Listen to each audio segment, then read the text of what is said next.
After Paul Thomas Anderson's breakout success with Boogie Nights, he made the ambitious film Magnolia. Of his films, this would be one that divides people the most. There are people who dislike it and people who called it a masterpiece. I fall kind of in the middle, but drawn more to the latter side.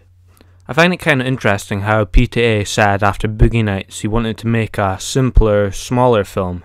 But it just grew and grew until it became a massive film full of lots of issues, and he really wanted to get a lot of stuff off his chest and to express himself.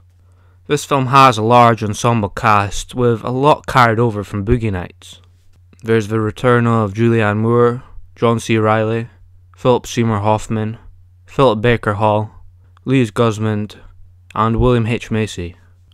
Some of the new faces include Tom Cruise, Jason Robards, and Melora Walters. The structure is really quite different from Boogie Nights, as in Boogie Nights the characters are all brought together near the start, and as the film progresses it branches off and follows their individual stories. But with Magnolia the characters are all kind of separate, although a lot of them do have some sort of connection, mainly to this quiz show called What Do Kids Know? It then follows each of these characters as they tackle their own personal problems, trying to find happiness, forgiveness, and their own place in life. These characters sometimes cross paths with each other, and some aspects of their lives are very similar to other characters.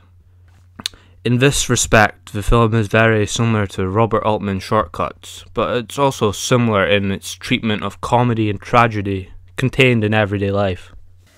The film opens up with a narrator telling a few stories of strange coincidences. I think this is perfect in setting the audience up for the rest of the film. It then goes on to show a quick glance at each of the main characters' lives at that point, set to the song One is the Loneliest Number. In that, we are introduced to Frank T.J. Mackey, played by Tom Cruise, a vile, egotistical character who teaches this course called Seduce and Destroy.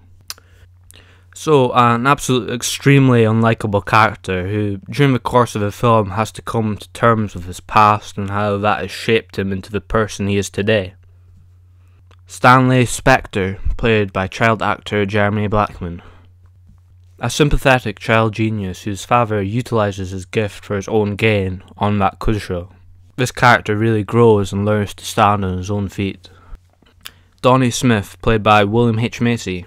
A former child contestant on the show whose father stole all his money and is failing in life, both financially and with relationships. This character really echoes what Stanley may become. There's also Jimmy Gator, played by Philip Baker Hall, who is the host of this quiz show. He's dealing with cancer and he's trying to put on a strong face to continue doing the show. But this is really tough for him. Earl Partridge, played by Jason Robards. The former producer of the show who is bedbound due to being within the last stages of cancer. He not only has to deal with this cancer, but he has to come to terms with what he's done in the past. Phil Parma, played by Philip Seymour Hoffman, the nurse looking after Earl, who is given the task of tracking down Earl's son before he dies. Linda Partridge, played by Julianne Moore, the wife of Earl Partridge, who is obviously dealing with her husband's decline in health. The depression and regrets in her life causes her to turn to prescription drugs.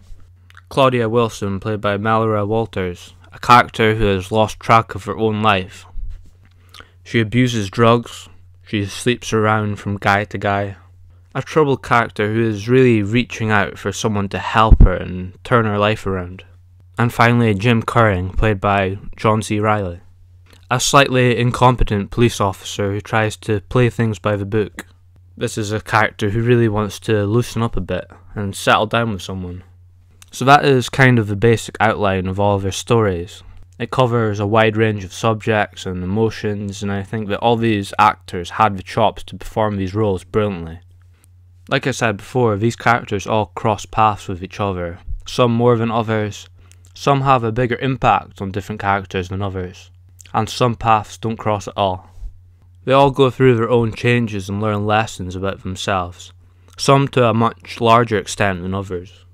I think that this is a fantastic sampling of characters that everyone finds something in it that relates to their own life. It also shows the kind of hustle and bustle that goes behind the scenes of some of these big shows. I think that with Magnolia, Anderson just threw everything he wanted to express at that moment into it.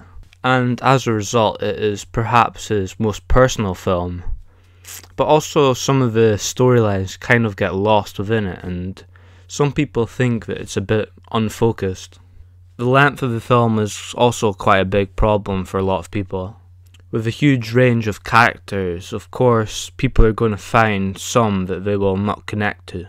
Some of them you actually really outright despise. I think that it must be having to watch some of these storylines that you may feel a bit unconnected to would make it drag in these parts for some people. But I personally did feel highly invested and interested and engaged throughout this film. I actually had a bigger problem with the end. It was a different end that I wasn't expecting, and I don't think it really belonged there. You have this really quite strong drama, and then suddenly this big kind of biblical event occurs. It just seems a bit misplaced to me. I did, however, really like the very end.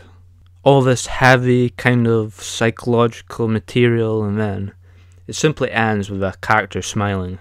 It gives a sense of hope for these people. Paul Thomas Anderson has created a very stylish, fresh film, coated with actors he loves and also music he loves. He heavily uses Amy Mann songs. In fact, at one point, all the characters stop what they're doing and start singing one. And Anderson was actually inspired to write some of the storylines purely based on some of these songs. As a side note, Paul Thomas Anderson also directed a music video for her song Save Me, featuring all the main cast. I find it to be a really simple but effective music video that you should definitely check out. It's a great tie-in piece if you love this movie. So for Anderson's next film, he really puts his foot down and says, I'm going to do something way different, and judging by the fact that it is a romantic comedy starring Adam Sandler, that is way different. Until then, thank you, and thanks for listening.